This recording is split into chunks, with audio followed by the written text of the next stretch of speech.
Well, hello there.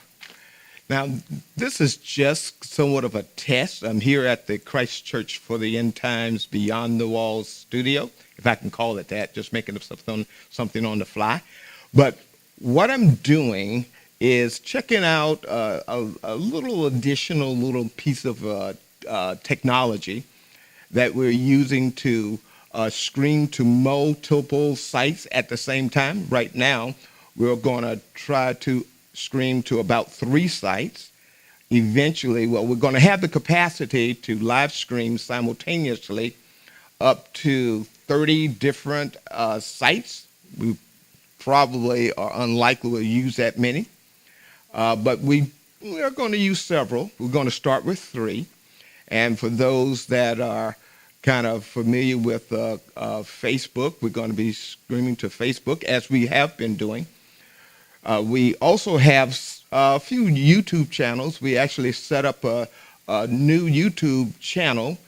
It's titled Christ Church Beyond the Walls, and we're going to stream on YouTube live on Sunday mornings as well as Wednesday once we get everything worked out and all the kinks worked out.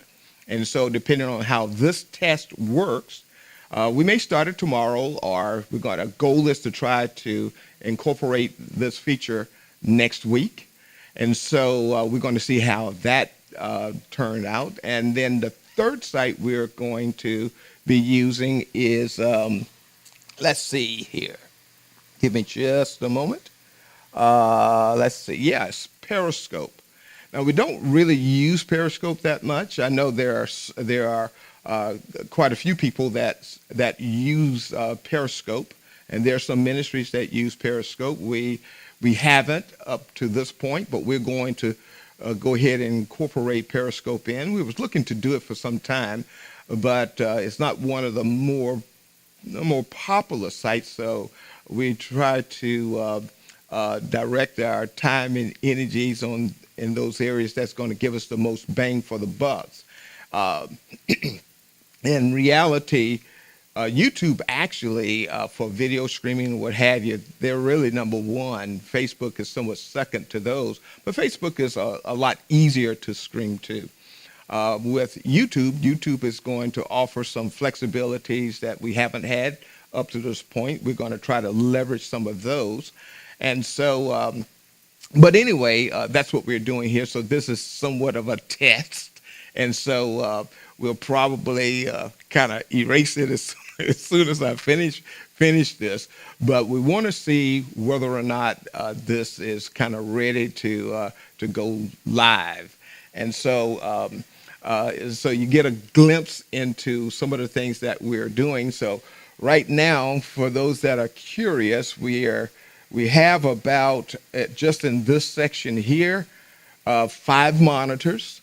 We have 2 monitors that displays the video that's going out over the airwaves as in actually everywhere, and we have those connected to a couple of DVD recorders. And so what we try to do is have a recording of everything, live physical recording of everything before it goes out on the air. And so that's kind of to make sure if something goes wrong, you still have a physical copy. And so we have 2 of those, so we can have a primary and a backup, even though we run them both simultaneously. And we have a total of 5 computers that we use to kind of do all this stuff. One we use primarily to record audio, and we use that one primarily because it has an older legacy software package that we really kind of like, so we just kind of keep that in there, and it gives us a reliable audio recording of everything. That audio is separate from the video. And then we have another computer that we play all of the tracks and many videos, YouTube videos, and just several things we use with that computer. It's a primary computer, and so that's 2 of them. And then we have third computer that we use kind of as a roving computer. If you might have tuned in on some of the Bible studies, as well as during the church services, we use those to display text on the screens. And so when you see the text on the screen, we have a separate computer that's used for that. And then we have a fourth computer that we use to control our ATM switcher. And the ATM is a Blackmagic ATM switcher that we use to switch from multiple cameras. And so what we do, we have right now about 6 cameras in studio, and we have 2 computers that goes into the switcher, and then we switch back and forth on that. Give an example of that. See if I have some cameras connected, and I'm gonna, let me try this one just to kind of, wrong computer, just to kind of give you an idea as to how that works. Let's see. Nope, that's not the one. Let's see there. All right, let's say that one. Okay, so that's another camera. Where is that one? Oops, over there somewhere. And so we have a little switcher that we can switch back and forth and so forth. So, but anyway, so, and then we, again, have 2 of the computers that goes into the switcher. And what that gives us the capacity to do is we are able to switch from multiple cameras and computers.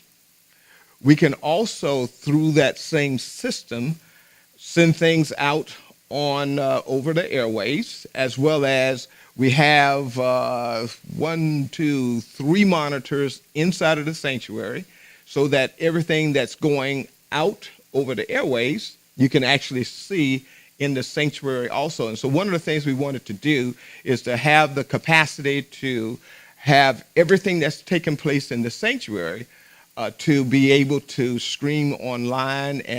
And we are setting things also so if we want to do television or radio, we can pretty much put forth one effort and then send it to all of those different medias. And so, and right now, we also have a radio broadcast, and for those that are in the, actually I was going to say in the South Georgia area, but really anywhere on the world through iHeartRadio. If you have the iHeartRadio app, you can, on Sunday mornings, we have a radio broadcast that we call Sunday Supper.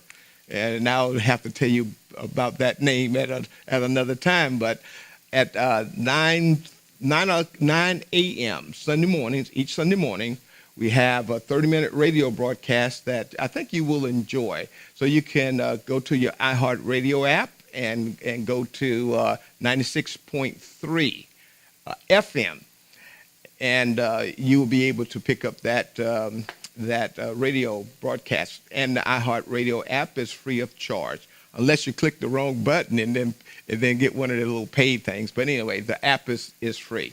And so we're looking, Lord's willing, and we get the supporters and what have you, maybe at some point, and when we get a few things work out, maybe we'll look at some additional radio ministries and possibly even television ministries and so forth. So that's kind of long-term goal and vision of everything.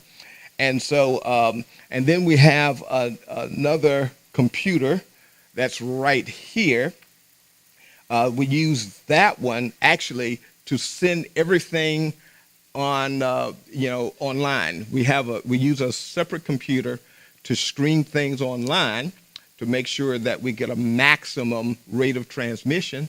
And technically, we don't really have to use that computer to stream online.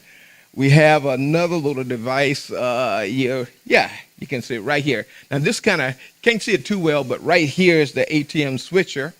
And right next to that is a Blackmagic web presenter. And so what we're doing, we're sending everything. Well, let me just kind of give it to you this way. We got the cameras coming in, so that gives us all of our video. And some of the cameras have audio as well as video capacity, but we don't use the audio from the camera. We pull all of the mics and so forth through a mixer. And since I don't have a mobile camera, I won't show you the mixer, but I like these little Euro mixers. But anyway, we use a mix, send everything through the mixer, all the audio through the mixer, and then we pull that audio off of the mixer and we send it into the Blackmagic switcher.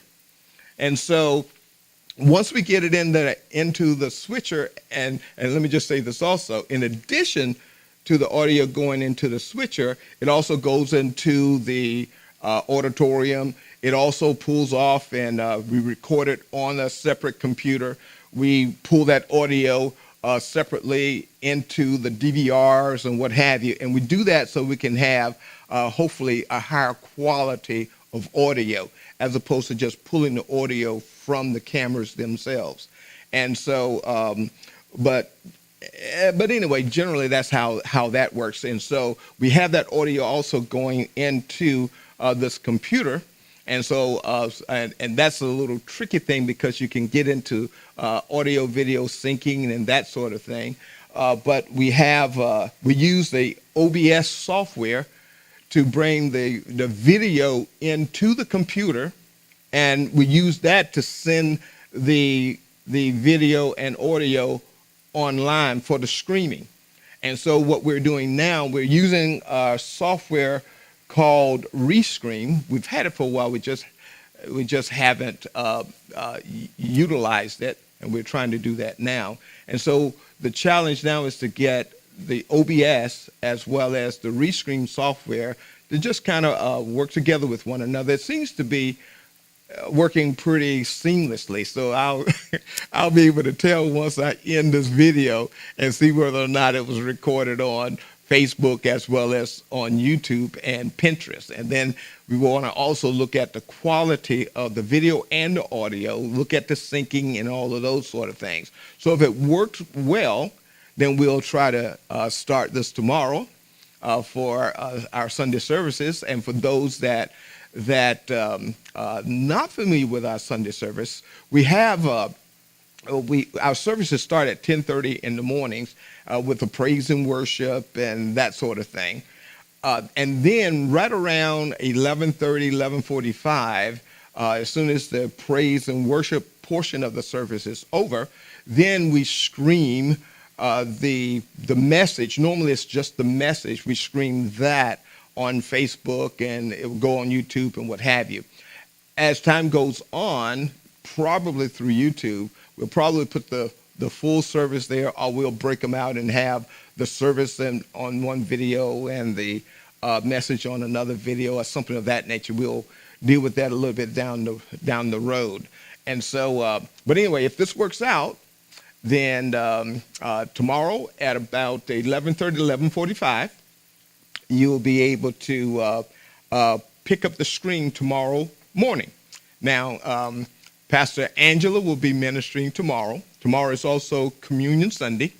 So if you're at home watching the screen and you want to partake of the Lord's Supper or participate with the communion service, you can actually do that at home. You don't commit any kind of offense by partaking in communion at home. There's a couple of things I would recommend that you do in order to maintain the scriptural aspect of it, is that you use a grape juice. And now some people may want to use the real wine. I'll leave that part up to you. But we use grape juice here. And for those that doesn't have grape juice or the ginger wine, you can also use water. And spiritually, normally those are the three things we use for communion. And so if you want to be a part of that tomorrow, Normally, after the end of the message and we finish that portion of the service, we'll have a very short communion service. I think we might have screamed it last week. Normally we don't, but we're going to, again, incorporate that in there. So I'll give you a little heads up if you want to make sure you have your sacraments and what have you. The communion aspect of the service normally only lasts about maybe about 15 minutes or so, so it's not a very long service. But again, that's a little aside. I just wanted to kind of check this system out, test this system out to see how it's working. And so, but anyway, I'm going to stop there because it seems as if maybe it just quit. But anyway, thank you for being a part.